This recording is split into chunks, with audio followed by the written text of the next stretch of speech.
Me gustaría comenzar con una frase que escuché hace algún tiempo a un predicador y dice lo siguiente. Me gustaría que prestásemos atención a esta frase.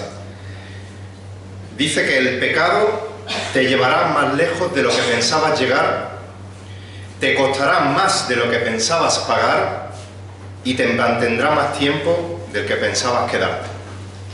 La repito.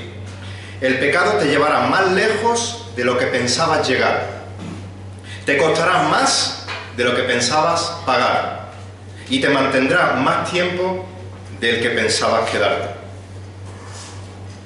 En el caso del libro de Oseas que estamos estudiando, en el caso de la época de Oseas, la nación de Israel fue rebelde contra Dios. Y ese pecado le llevó más lejos de lo que podríamos imaginar que llegase el pueblo de Dios, y tuvo un costo muy alto porque le trajo unas pérdidas terribles a la nación. Y en nuestro texto de hoy vamos a ver 3 de esas pérdidas de Israel como consecuencia de su pecado. 3 pérdidas de la nación de Israel como consecuencia de su pecado.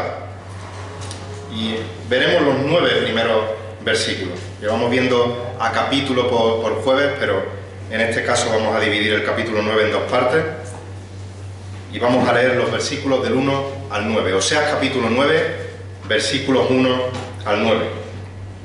Y dice así la palabra del Señor: No te alegres, Israel, con gran júbilo como las naciones, porque te has prostituido abandonando a tu Dios, has amado el salario de ramera sobre todas las eras de grano.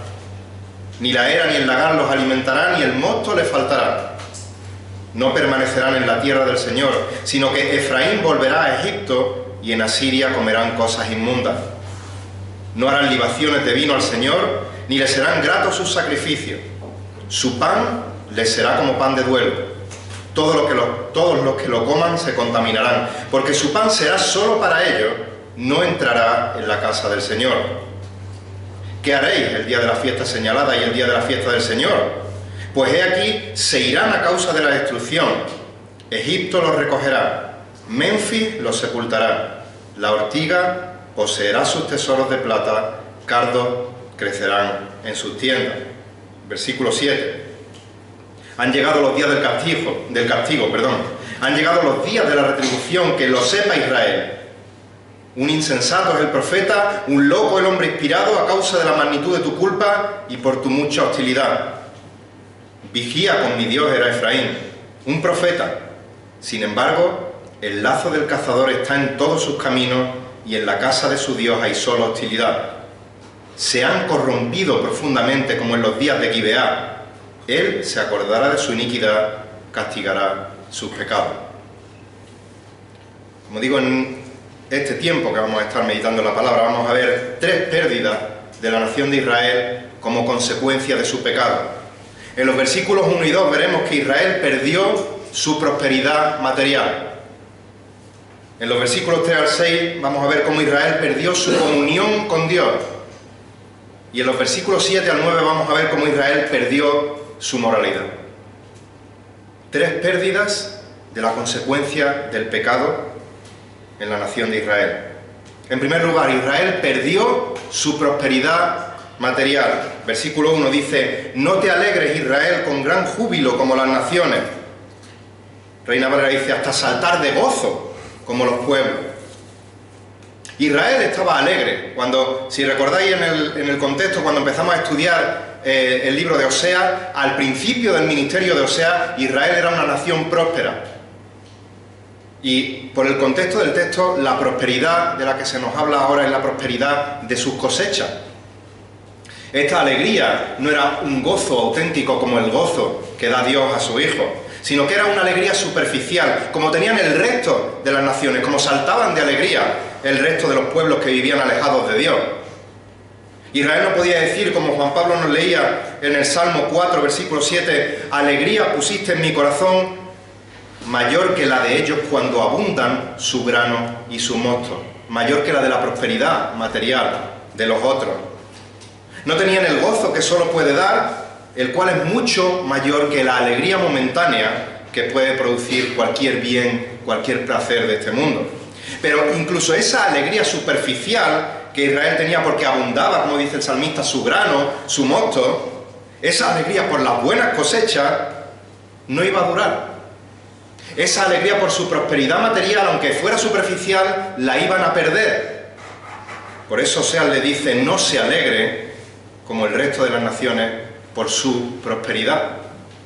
¿Por qué no se debían alegrar? Sigue diciendo el versículo 1. Porque te has prostituido. ¿Cómo se habían prostituido? Dice: abandonando a tu Dios.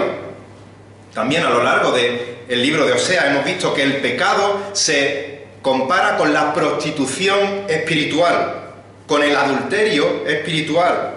El pueblo se ha rebelado contra Dios, la esposa ha abandonado a su esposo y se ha ido en busca de amantes. Se ha prostituido espiritualmente.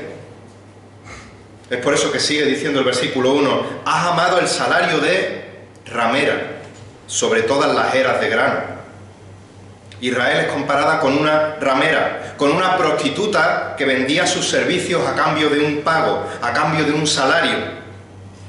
En este caso, los amantes con los que se estaba prostituyendo eran los dioses paganos de otras naciones, entre los cuales sabéis que destaca Baal. Baal, que era considerado el dios de la fertilidad, el dios de las cosechas, el dios de la lluvia, de la tormenta.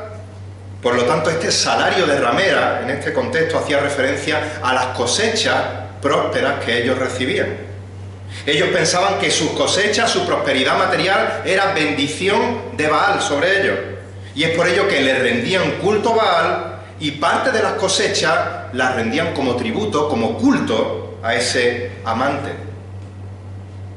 Esto lo vimos, por ejemplo, en el capítulo 2, versículo 5, cuando dice: pues su madre se prostituyó, la que los concibió se deshonró porque dijo, y pensó la nación de Israel: iré tras mis amantes. ¿Por qué? Sigue diciendo Oseas 2:5, que me dan mi agua, mi pan, mi lana, mi lino, mi aceite, mi bebida, y podríamos añadir, y mi salario de ramera. Lo que Israel no sabía es que no era Baal, sino Jehová el que les bendecía materialmente, y como castigo por su pecado iban a perder su prosperidad material. También lo vimos en el capítulo 2, en los versículos 8 al 12, cuando es Jehová el que habla y dice: pues ella no sabía, después de que ella decía: me van a dar mi aceite, mi lino, mi pan, mi agua, mi vestido. Dice Jehová, Oseas 2, 8 al 12, pues ella no sabía que era yo el que le daba el trigo, el mosto, el aceite, y le prodigaba la plata y el oro que ellos usaban para Baal. Por tanto, volveré a tomar mi trigo a su tiempo y mi mosto a su sazón. También me llevaré mi lana y mi lino que le di para que cubrieran su desnudez, y ahora descubriré su vergüenza ante los ojos de su amante, y nadie les librará de mi mano. Sigue diciendo: haré cesar también todo su regocijo. Y ahora en el 9.1 hemos leído: no te alegres, no cantes de júbilo, haré cesar su alegría, su regocijo. Sigue diciendo: sus fiestas, sus lunas nuevas, sus días de reposo y todas sus solemnidades. Devastaré sus vides y sus higueras, de las cuales, decía ella, son la paga que mis amantes me han dado. O como hemos leído, son mi salario de ramera. Y las convertiré en matorral y las devorarán las bestias del campo. Y ahora dice en el versículo 2: ni el lagar ni la era los alimentará, y el mosto les faltará. La era era, valga la redundancia, donde se cosechaba el trigo. El lagar, por su parte, era una prensa donde se exprimía tanto la aceituna para conseguir el aceite, como la uva para conseguir el mosto, el vino. Y Dios les dice: os voy a dejar de abastecer esa prosperidad como castigo por vuestro pecado. Aquí vemos como en la última ocasión, en el capítulo 8, el cumplimiento de otra maldición pactal de Deuteronomio. En este caso, Deuteronomio 28, versículo 30. Dice Deuteronomio 28, 30: te desposarás con una mujer, pero otro hombre se acostará con ella. Edificarás una casa, pero no habitarás en ella. Y ahora dice: plantarás una viña, pero no te aprovechará su fruto. Sigue diciendo el capítulo 28, los versículos 38 al 42. Sacarás mucha semilla del campo, pero recogerás poco, porque la langosta la devorará. Plantarás y cultivarás viñas, pero no beberás el vino, ni recogerás las uvas, porque el gusano se la comerá. Tendrás olivos por todo tu territorio, pero no te ungirás con aceite, porque tus aceitunas se caerán. Tendrás hijos e hijas, pero no serán tuyos, porque irán al cautiverio. Todos tus árboles y el fruto de tu suelo los consumirá la langosta. Y sigue diciendo en este capítulo 28, versículos 50 y 51. Una nación de rostro fiero que no tendrá respeto al anciano ni tendrá compasión del niño. Se comerá la cría de tu ganado y el fruto de tu suelo hasta que seas destruido. Tampoco te dejará grano, ni mosto, ni aceite. Ni el aumento de tu ganado, ni las crías de tu rebaño hasta que se haya hecho perecer. Y ahora Oseas dice, ni la era, ni el lagar te alimentará. No tendrás ni alimento, ni trigo, ni vino, ni mosto. Las consecuencias del pecado en la nación de Israel le hicieron perder su prosperidad material. Pero una segunda pérdida que sufrió la nación de Israel, y mucho más triste, es la pérdida de su comunión con Dios.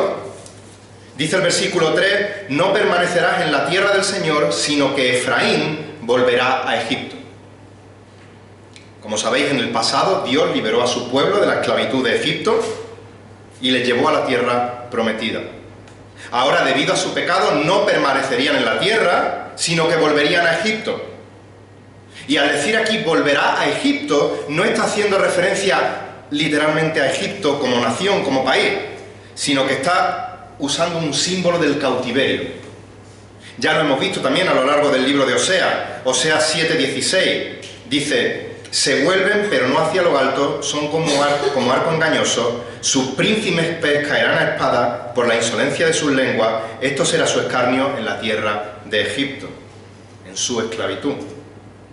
Oseas 8:13, en cuanto a mis ofrendas de sacrificio, sacrifican la carne y se la comen, pero el Señor no se ha complacido en ella, ahora se acordará de su iniquidad y los castigará por sus pecados, ellos volverán a Egipto. Sí es cierto que algunos fueron a Egipto buscando escapar del enemigo, pero ellos volverían, en este caso, como sabéis, a Asiria. Es un símbolo de la vuelta a la esclavitud. Dios les libera de la esclavitud y ahora, por su desobediencia, pierden la comunión con Dios y volverán a la esclavitud. Como digo, en este caso, el Egipto de Israel iba a ser Asiria. Por eso sigue diciendo, sino que Efraín volverá a Egipto y en Asiria comerán cosas inmundas. Ahora bien, hay un detalle que me gustaría que no pasásemos por alto. Fijaros cómo comienza el versículo. Dice, no permanecerán, ¿dónde?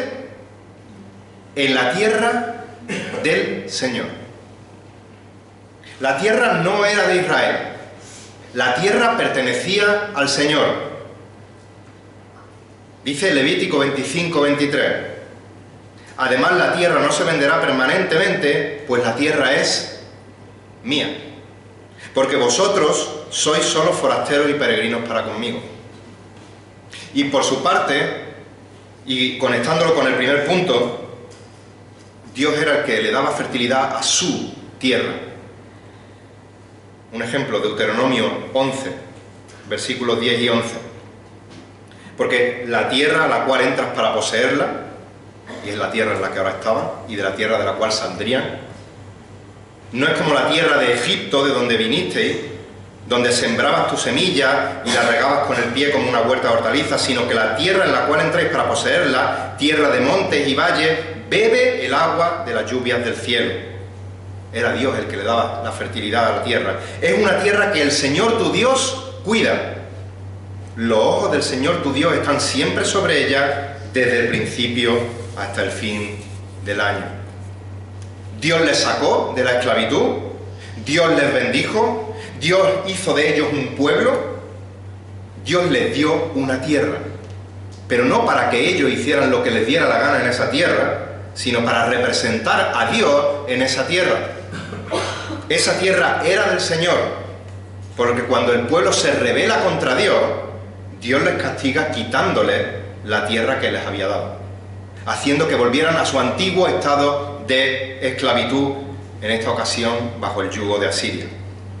Así que sigue diciendo, versículo 3, y en Asiria comerán cosas inmundas.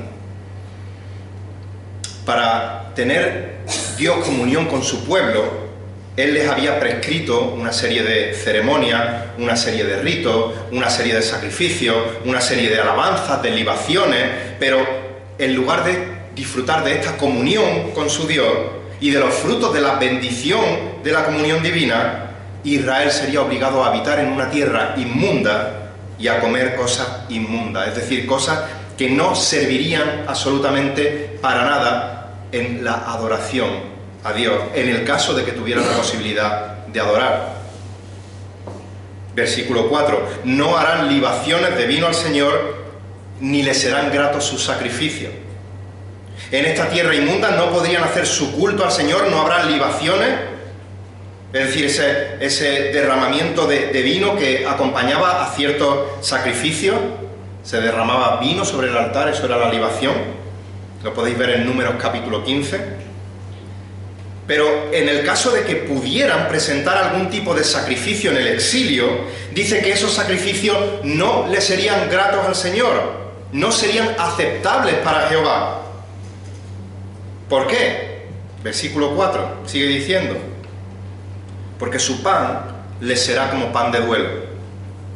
Todos los que lo coman se contaminarán, porque su pan será solo para ellos, no entrará en la casa del Señor. Su pan no sería aceptado para rendir culto a Dios, sino sería como pan de duelo, es decir, el pan de enlutados, el pan que al estar en contacto con un muerto se convertía en inmundo y ya no era válido para sacrificarlo a Dios, para darle culto a Dios. Es más, dice que su pan sería solo para ellos, dice Reina Valera, solo va a servir para sus bocas, es decir, este pan para lo único que va a valer es para quitaros el hambre, pero no va a valer para que tengáis comunión conmigo, dice Jehová. ¿Por qué? Porque no podrá entrar en la casa de Jehová, porque no era apropiado para ofrecerlo a Dios, porque era inmundo, era un alimento inmundo en una tierra inmunda. Y ahora el versículo 5 hace una pregunta retórica. ¿Qué haréis en la fiesta, el día de la fiesta señalada y el día de la fiesta del Señor? Esta pregunta recalca la pérdida de la comunión del pueblo por causa del pecado. Como digo, es una pregunta retórica que se responde sola. ¿Qué haréis el día de la fiesta señalada y el día de la fiesta del Señor? Nada. ¿Por qué? Porque Israel ya no podía celebrar ningún tipo de fiesta agradable al Señor en el exilio, porque su pecado le había hecho perder la comunión con Dios. Versículo 6. Pues he aquí, se irán a causa de la destrucción. La idea aquí es que algunos habían creído en las palabras de Oseas. Algunos habían escuchado, por vuestro pecado viene una nación sobre vosotros, no va a tener piedad, os va a destruir, y algunos habían dicho, carretera y manta. He aquí se irán a causa de la destrucción, pero no les iba a servir de nada huir, porque dice, Egipto los recogerá. Vuestros conquistadores os van a encontrar, aunque huyáis. Y Menfis, que era una ciudad de Egipto, dice, los sepultará, los enterrará.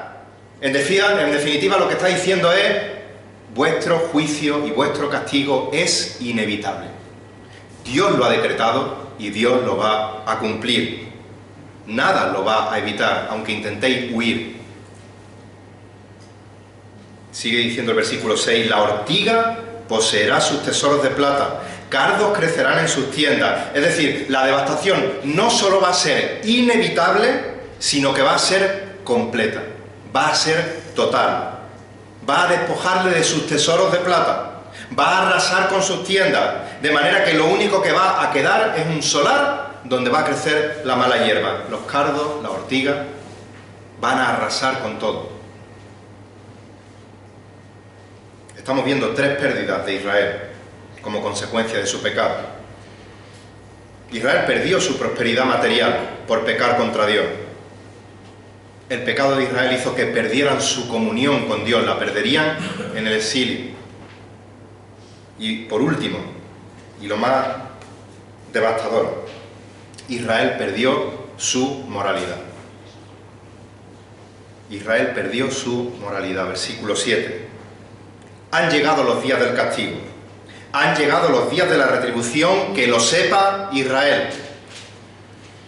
Fijaos que Oseas no dice, está diciendo, vendrá una nación, iréis al exilio, os destrozarán, pero ahora habla en presente. Han llegado. ¿Por qué? Porque, como hemos dicho antes, el castigo decretado por Dios era inevitable, era irrevocable. Así que, aunque no ha pasado, está hablando en presente porque es tan seguro que el castigo va a llegar que es como si ya estuviera ocurriendo.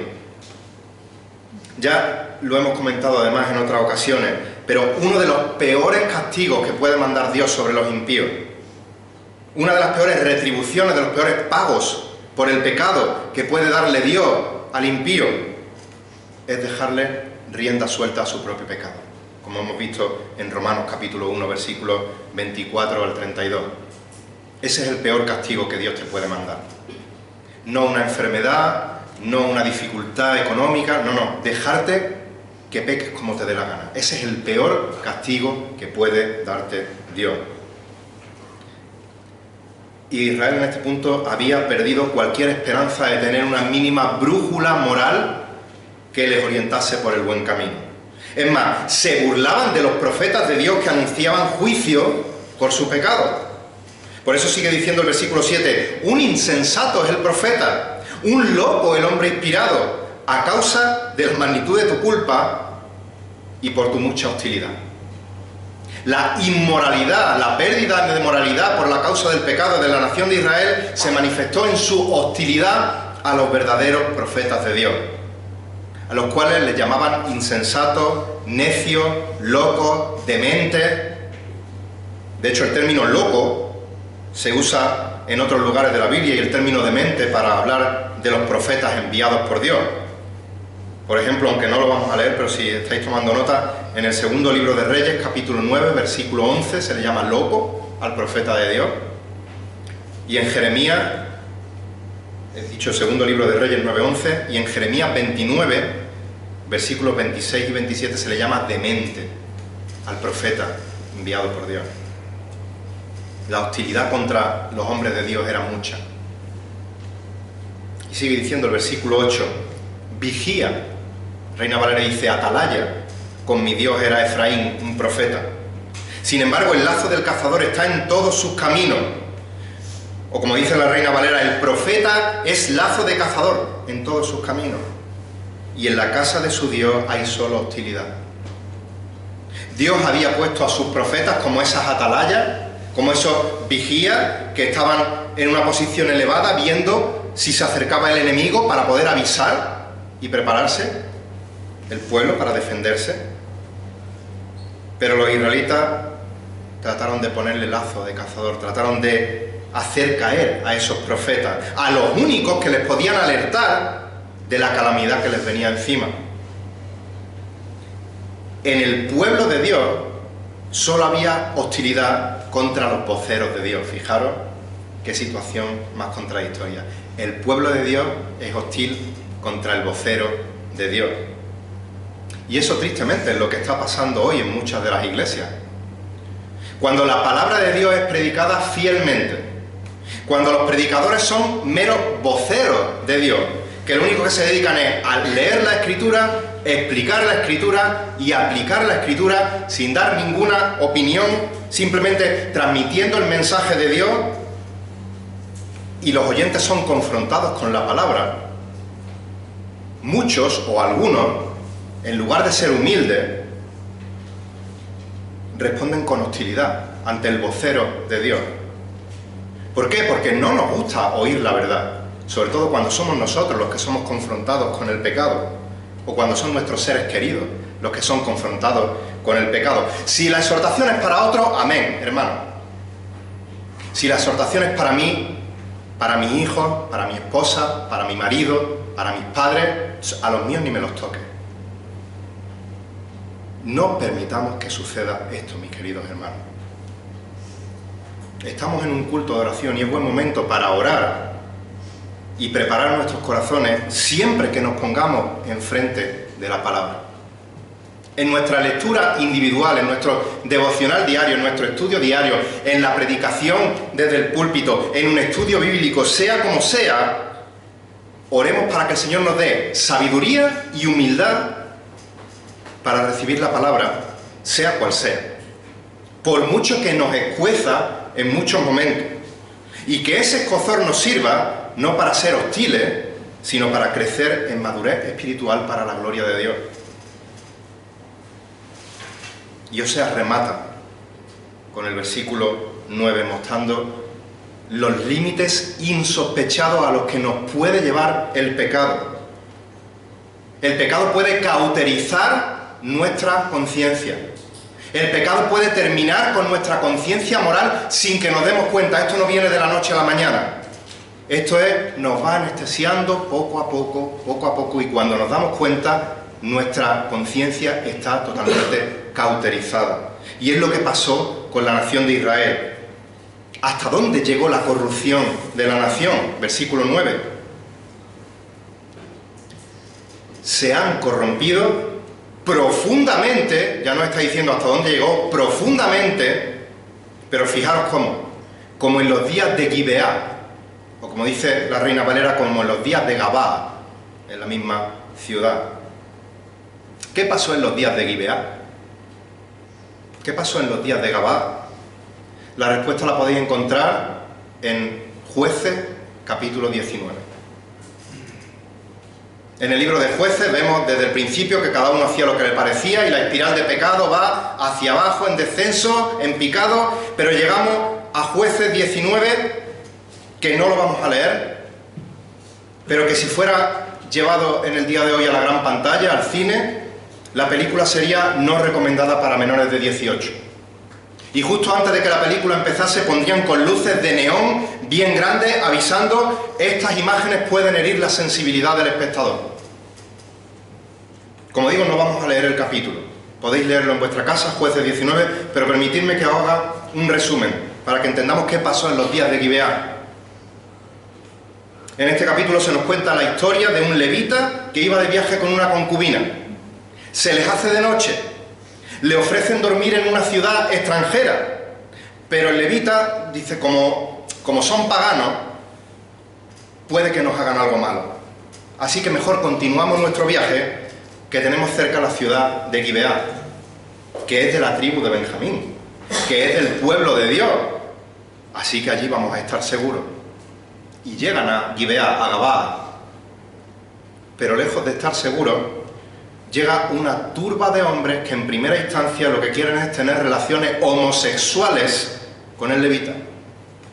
Y al final, como no las tienen, terminan violando, abusando sexualmente de la concubina de una manera tan brutal que la concubina acaba falleciendo. Y es un acto tan abominable que el propio capítulo 19 de Jueces dice en el versículo 30: nada como esto jamás ha sucedido ni se ha visto desde el día en que los hijos de Israel subieron de la tierra de Egipto hasta el día de hoy. Ninguna abominación desde que fueron libres de Egipto hasta el día de hoy había sido tan brutal, tan corrupta, tan inmoral. Sin embargo, Oseas nos afirma que el pueblo de Dios, la corrupción moral del pueblo de Dios era equiparable, se habían corrompido tan profundamente como en los días de Gibeá.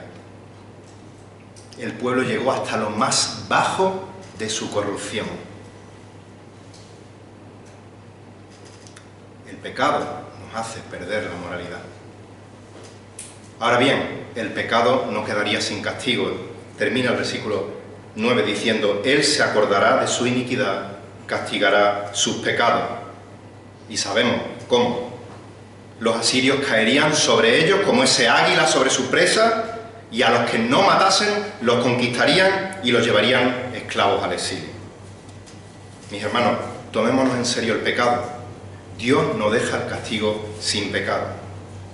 Y si en esta vida parece que el pecador no se lleva castigo por su pecado, el castigo final por el pecado sabemos cuál es para el impío: la condenación eterna en el infierno.